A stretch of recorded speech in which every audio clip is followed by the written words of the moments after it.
College हा आपल्या जीवनात आलेला एक अविभाज्य घटक असतो, ज्यात सुख, दुःख, मजाक, हसणे, रडणे सर्वच येतं.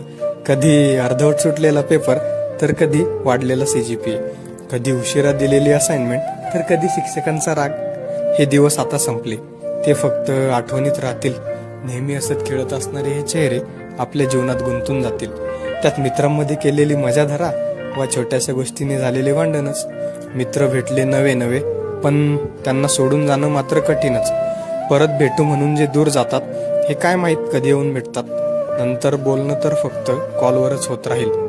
स्वतः येऊन भेटायला कोण जाणे किती वेळ लागेल. नंतर माहीत नाही रस्ते कुठे घेऊन जातील. नेहमी असत खेळत असणारे हे चेहरे आपल्या जीवनात गुंतून जातील.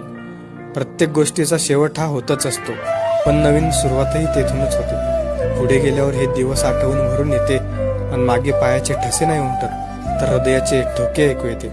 आपल्यांना हे म्हणणे सुद्धा खूप कठीण असते, आणि ते म्हणायची हिंमतही होत नाही, आणि मनही की उद्यापासून मी इथे परत नाही दिसणार. कधी वाटलं नव्हतं की हे 3 वर्ष एवढे लवकर निघून जातील. नेहमी असत खेळत असणारे हे चेहरे आपल्या जीवनात गुंतून जातील.